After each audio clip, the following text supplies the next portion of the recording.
that's a very, very nice answer. Very, very, yeah, I totally agree. I mean, then we have, in regards to, I guess, more modern religion, the Catholic religion. I mean, they have the stuff like the two Marys, I guess, and isn't this kind of like traits of the ancient the goddess religion, basically? Oh, absolutely. And I wish more Catholics or Christians understood that, because really we have to thank those people who insisted on keeping Mary and Mary Magdalene alive, for keeping the energy of the feminine alive. Because, there was a point in time when Christianity and paganism were battling it out, and obviously Christianity won, and it got to the point where if you still wanted to worship the mother goddess, well, that could mean a death sentence for you. Yeah. So, people were forced to conform or die, Yeah. And but I think people never really gave up their need for the mother. I think it's a very primal need. Yeah. And so they saw the mother in Mary, Jesus' mother, and Mary Magdalene. And really, if you look at Mary and Mary Magdalene, if you could put the two of them together, you'd have a whole woman. Yeah. The church got so weird about sexuality, and anything that was sexual was taboo. So, Mary had, Jesus had to be an immaculate conception because, because sexuality was such a dirty thing. Yeah. Where before, procreation and giving life was something joyous. It wasn't something taboo or dirty, Yeah. Yeah. So if you combine the sexuality of Mary Magdalene with the virtues of the Blessed Mother, then you have a whole woman. Yeah. Yeah. So I mean that's my take on that, so I think through Mary and Mary Magdalene there's a bridge of understanding, of commonality, where people who want to be a goddess advocate and embrace the sacred feminine can find some sort of common ground with the patriarchal, with patriarchal Christianity. Yeah. I mean, I've heard other researchers point out, that I guess you could say that modern Christianity have kind of also tried to replace, I guess, people's need for the divine feminine in that sense that they even refer to the church as the mother's church, and basically you have guys dressing up in gowns and stuff like this. I mean, what's your idea about that? Well, absolutely. I mean, you look at the Holy Trinity. It's Father, Son, and Holy Spirit.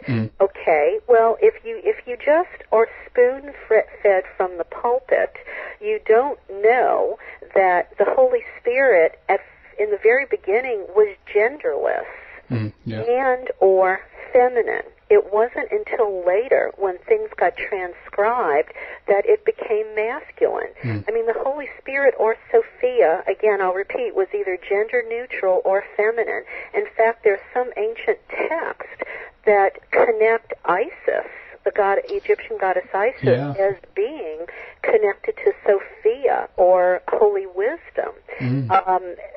So you have the Trinity, that was corrupted. Because, I mean, very early pagan trinities, they didn't not have a woman in the Trinity. I mean, they didn't have a problem with the idea that, it took a man and a woman for life to, for life to be created. You look at Kali and Shiva. I mean, he is dormant unless she activates him. Even in the Kabbalah, it's about, bringing the Shekinah and the masculine into balance. I mean, these old concepts were there, but it didn't serve the church. It didn't serve the church who wanted to keep women out of leadership. I mean, if you believe some of the like the Gospel of Mary Magdalene, I mean, it might be that Jesus intended for her to lead his church. But, we have scriptures that show us that some of the apostles were misogynist. They didn't want to share leadership with women. They wanted it to be a good old boys' club. Yeah. Fascinating. And of course, you mentioned Isis there, and also of course Sophia. But do you think that kind of all this began in Egypt with the idea of Isis? I don't know. I honestly don't know. I mean, I think things were probably happening simultaneously in places. I mean, you have Astarte and Inanna happening in the Mesopotamian. You have things going on in India. I think she is one of the oldest of the old goddesses. I mean, she's connected in a lot of sense, through the Venus star and everything. Yeah. I think things over time got so blended and so conflated that it's hard to know, but in reality it doesn't really matter, because I think whether you call the sacred feminine Mary or Kali or Isis or Kuan Yin or Spider Grandmother or Saint Anne, I think it doesn't really matter what you call her or what her face looks like. I think it's the essence of the sacred feminine that we've lost in the world, and I think that's why the world is in such chaos. So, for the sake of the question, I mean, how would we be? I guess could we be helped more if we? I guess that's what you're saying. If we were to return to this goddess worship. I do believe that, and I don't, and if it's hard for somebody to swallow, to think of it in terms of goddess worship, if that's just too extreme for them, think of it in ideological concepts. For instance, Marianne Eisler writes about the partnership way, and she talks about how we believe possibly in these matrifocal ancient societies where goddess was revered. These weren't, and American Buddhist talks about this too, that these weren't societies that were based on power over and warfare. They maybe were more interested in, taking care of their own and enlightenment and spirituality and beauty. It wasn't about dominance and control. So just imagine for a minute. And when I give these sorts of sermons at church sometimes, I said, don't think about goddess for a minute. Don't think about any of that. Just think about how it would be nice if our world would be different if when our sons grew up, they weren't taught that man is entitled to exploit nature. That they were taught that we are stewards of the earth, not. Nature is there for us to, it's an unlimited resource and it's there to use until it's gone, What if we were taught that, it was more important to make sure everybody in the world had food and the proper education than, being concerned about, boundaries and who's got the most power and who has the biggest stick out there in the world to, dominate people and make sure they did our bidding. What if we grew up, we grew our children to think war is the absolute last alternative to any situation. I really do believe if there were more women in power, it would be less likely our sons and daughters would be sent out there so easily on such a whim and become cannon fodder. Absolutely. It's just a different mentality.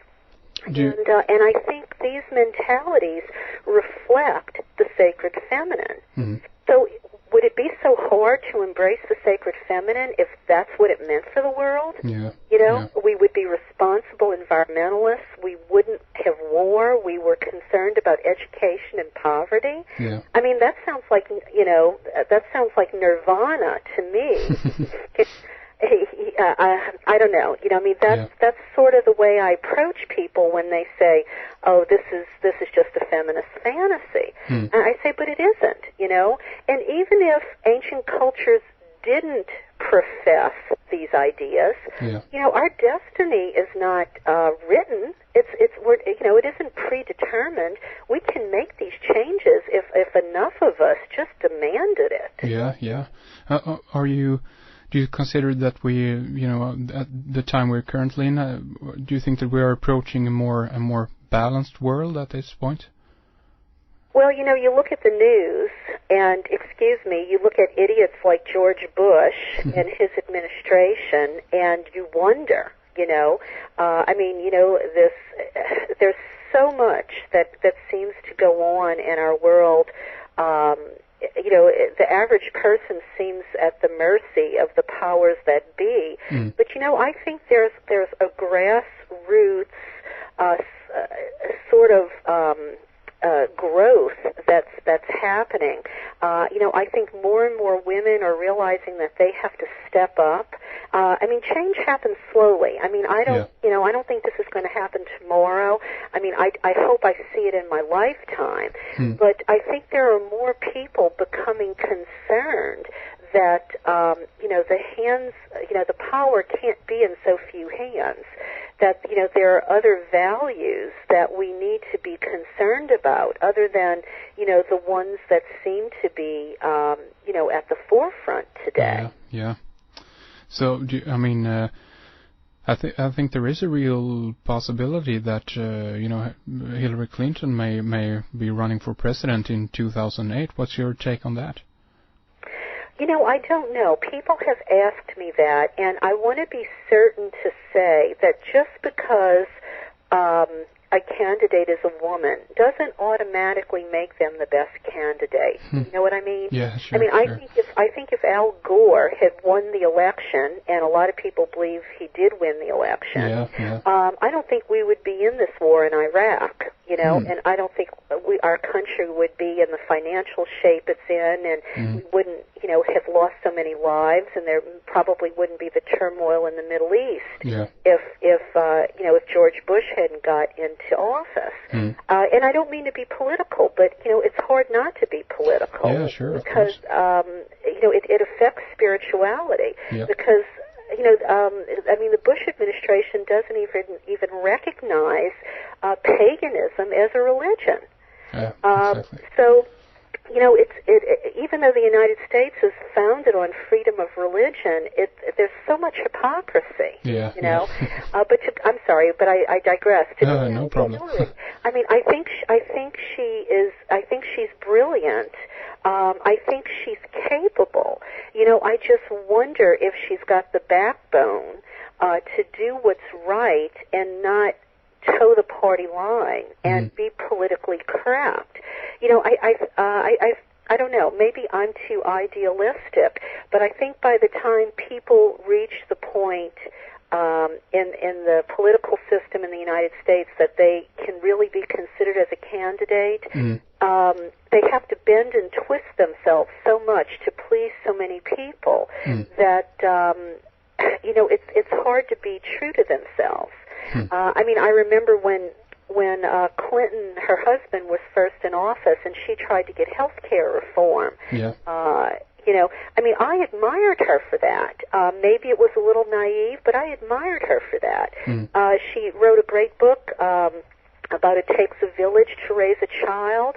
I think she has the knowledge and the will, but would she be allowed to carry that forth? I don't know. That's what concerns me. Yeah. So I don't have a definitive answer for you, but that goes for anyone. Yeah. I think that goes for anyone.